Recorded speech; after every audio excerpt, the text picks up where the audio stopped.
தந்தை, மகன், தூய ஆவியின் பெயராலே ஆமேன். மூவொரு கடவுளுடைய அருளும் ஆசீரும் பாதுகாப்பும் வழிநடத்துதலும் உங்களோடு இருப்பதாக. இயேசுவில் அன்பு சகோதர சகோதரிகளே, தூய ஆவியின் பெருவிழா பெந்தகோஸ்து விழாவை இந்த நாளில் நாம் கொண்டாடி கொண்டிருக்கின்றோம். இந்த நாளுக்கான இறை ஆசீரோடு கூடிய வாழ்த்துக்களை உங்கள் ஒவ்வொருவருக்கும் தெரிவித்துக் கொள்ளுகின்றேன். பெந்தகோஸ்து விழா என்பது 50வது நாள். கிறிஸ்தவர்களை பொறுத்தவரை இது இயேசு உயிர்த்தெழுந்த 50வது நாள். யூதர்கள் இதை தன்னுடைய பாஸ்காவின் கொண்டாடியதன் 50வது நாளாக, நினைவு நாளாக கொண்டாடினார்கள். யூதர்கள் 3 பெருவிழாக்களை கொண்டாடினார்கள். 1 பாஸ்கா விழா, 2 பெந்தகோஸ்து விழா, 3 கூடார திருவிழா. இதை லேவியர் புத்தகத்திலே 20 இருக்கின்ற அதிகாரங்களிலே நாம் பார்க்கலாம். இந்த பெந்தகோஸ்து விழா என்பது யூதர்கள் எகிப்திலிருந்து புறப்பட்டு செங்கடலை கடந்து பாஸ்கா கொண்டாடிய 50வது நாளை நினைவுகூறும் விதத்திலே இந்த விழா கொண்டாடப்பட்டது. வெற்றியின் விழாவாக, அடிமைத்தனத்திலிருந்து விடுதலை கொடுக்கப்பட்ட விழாவாக இந்த விழா கொண்டாடப்பட்டது. மேலும் இந்த விழாவானது யூதர்கள் மத்தியிலே அறுவடையின் விழாவாக, முதற்கனியின் விழாவாகவும் இந்த விழா கொண்டாடப்பட்டதாக விவிலியம் நமக்கு எடுத்துச் சொல்லுகின்றது. விடுதலை பயண நூலிலே 23ஆம் அதிகாரம் 16 வசனத்திலும், எண்ணிக்கை நூலில் 28ஆம் அதிகாரம் 26ஆம் வசனத்திலும் இதை பற்றி நாம் பார்க்கிறோம். மேலும் இந்த பாஸ்கா, இந்த பெந்தகோஸ்து விழாவானது எப்படி கொண்டாடப்பட்டது என்றால், சீனாய் மலையிலே இறைவன் மக்களோடு உடன்படிக்கை செய்து கொண்டதனுடைய அந்த பெருநாளின் நினைவாகவும் கொண்டாடப்பட்டது. இந்த சீனாய் மலையிலே இஸ்ராயல் மக்களோடு கடவுள் உடன்படிக்கை செய்து கொள்கின்ற பொழுது இஸ்ராயல் மக்களை தன்னுடைய சொந்த இனமாக, தன்னுடைய மக்களாக இறைவன் தேர்ந்தெடுத்து கொண்டார் என்கின்ற அந்த உடன்படிக்கையினுடைய வெளியடையாளம். அதே போல இந்த நாளில, இந்த பெந்தகோஸ்து நாளில தூய ஆவியானவர் சீடர்கள் மீதும் மக்கள் மீதும் இறங்கி வந்து அவர்களை ஆட்கொண்டு இந்த உலகின் மக்களை தன்னுடைய சொந்த இனமாக, தேர்ந்தெடுக்கப்பட்ட அரச குருத்துவ திருக்கூட்டமாக தேர்ந்தெடுத்த விழாவினை திருச்சபை கொண்டாடி கொண்டிருக்கின்றது.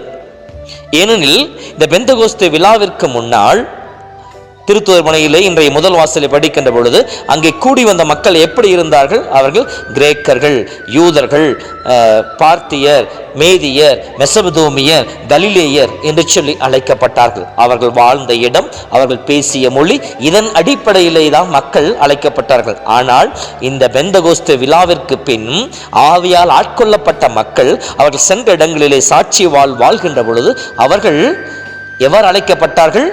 கிறிஸ்தவர்கள் என்று அழைக்கப்பட்டார்கள். ஆக இந்த விழா நமக்கு உருகொடுத்த விழா. கிறிஸ்துவின் மக்களாக, கிறிஸ்தவன் கிறிஸ்தவளாக மாறுகின்ற அந்த அதிகாரத்தை, அந்த உரிமையை கொடுத்த விழா இந்த ஆவியானவருடைய பெந்தகோஸ்து பெருவிழா. ஆகவே அன்பு சகோதரமே, இந்த நாளிலே நாம் ஒவ்வொருவரும் கடவுளுடைய பிள்ளைகளாய், கடவுளுடைய அன்பிலே உருகொடுக்கப்பட்டவர்களாய் நாம் மாற்றப்பட்டிருக்கின்றோம் என்பதை உணர்வோம். இந்த பெந்தகோஸ்து விழா நமக்கு விடுக்கின்ற அழைப்பு என்று பார்க்கின்ற பொழுது, இயேசுவின் பிறப்பு கடவுள் நம்மோடு என்கின்ற அந்த செய்தியை கொண்டு வந்தது, இம்மானுவேல் என்கின்ற செய்தி.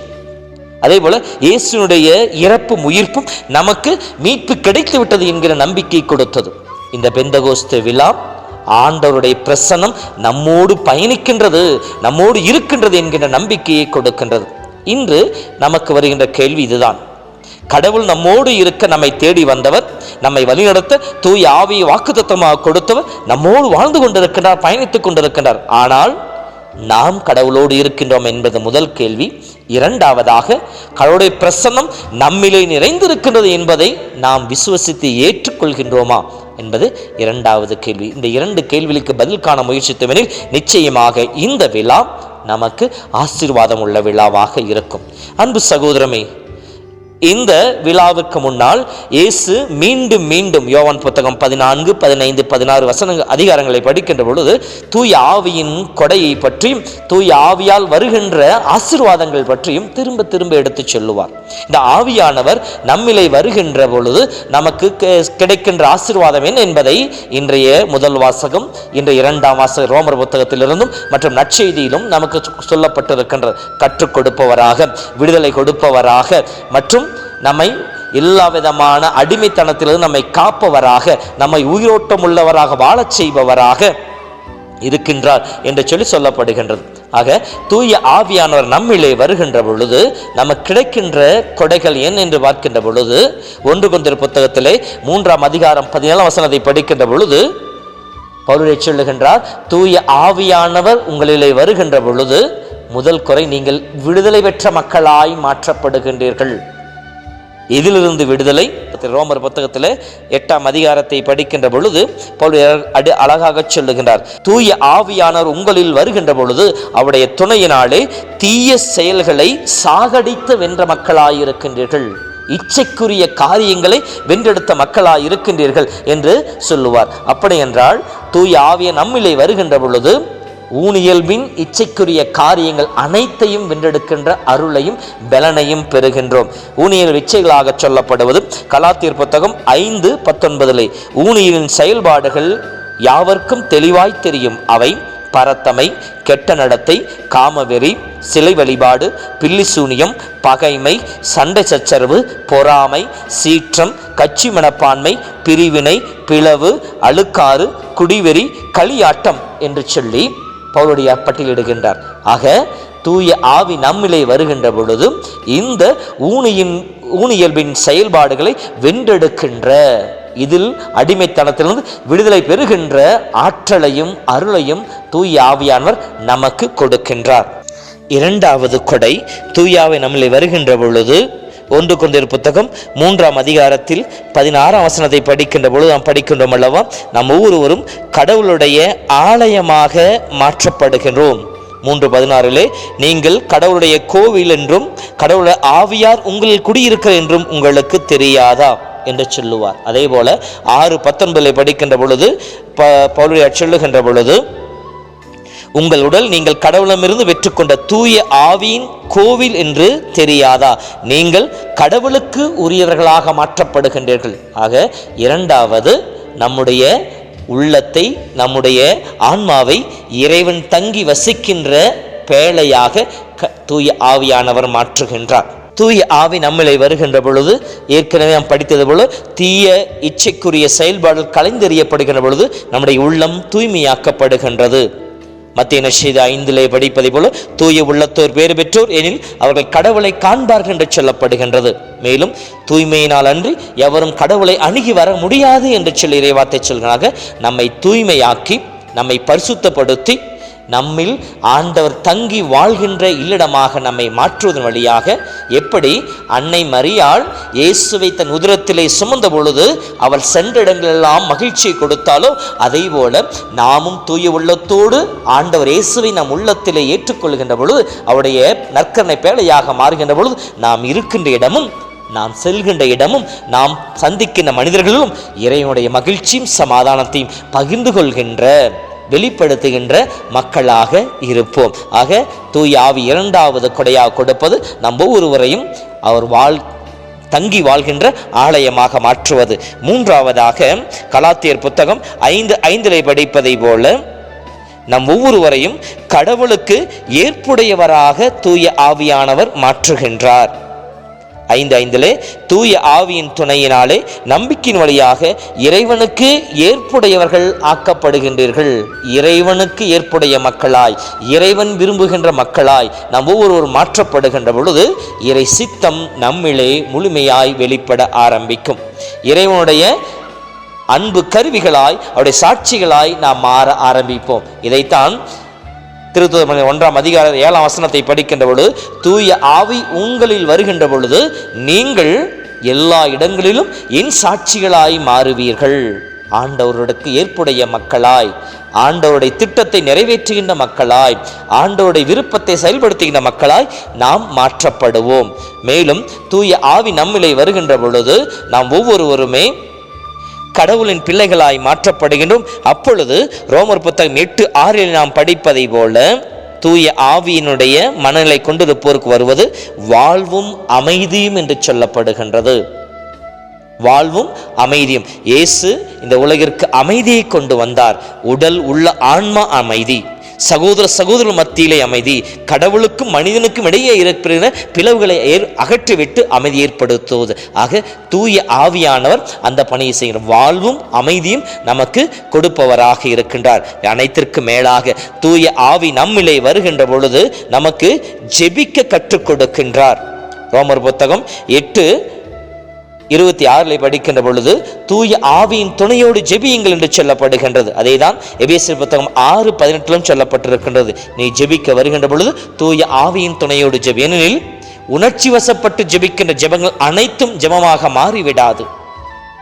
மாறாக உணர்வு பூர்வமாக இறைவனுடைய திட்டத்திற்கு ஏற்றாறு போல அவருடைய இசைவுக்கு ஏற்றபடி நம்முடைய கருத்துக்களை மாற்றி ஆண்டவர் கரங்களிலே சமர்ப்பிப்பாராக தூய ஆவியானவர் செயல்படுகின்றார். அதைத்தான் ரோமர் 8 படிக்கின்ற பொழுது தூய ஆவியானவர் தமது வலுவற்ற நிலையில் நமக்கு துணை புரிபவராக இருக்கின்றார். ஏனெனில் எதற்காக எப்படி நாம் இறைவனம் வேண்ட வேண்டும் என்று நமக்கு தெரியாது.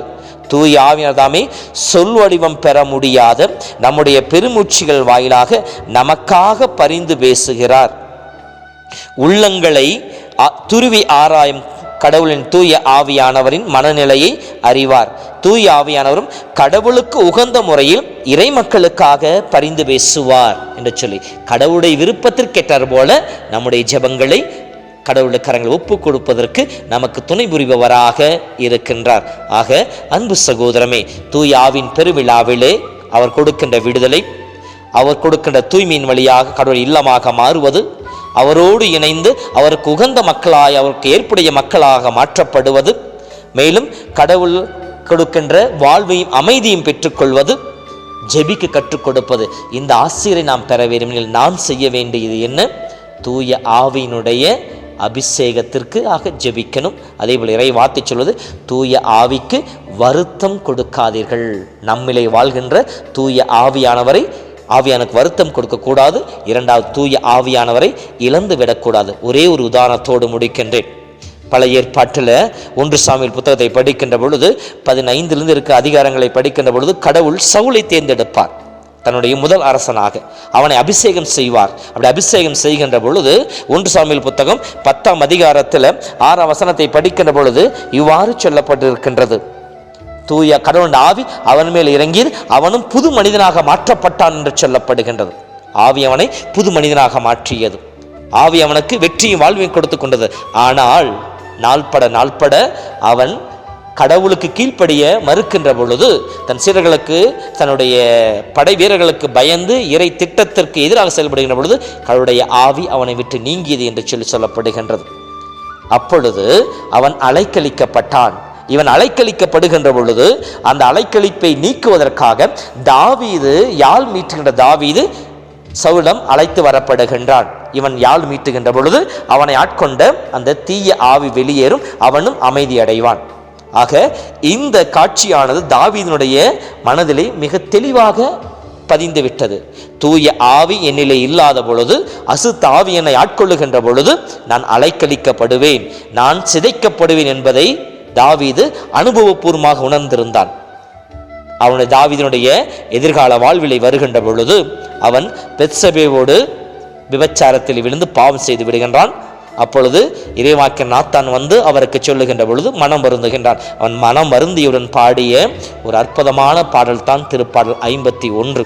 இந்த 51வது திருப்பாடலை நாம் படிக்கின்ற பொழுது தான் மனம் வருந்தி மன்னிப்பை கேட்கின்ற பொழுது அவன் பாடுகின்ற பாடலை பாருங்கள்.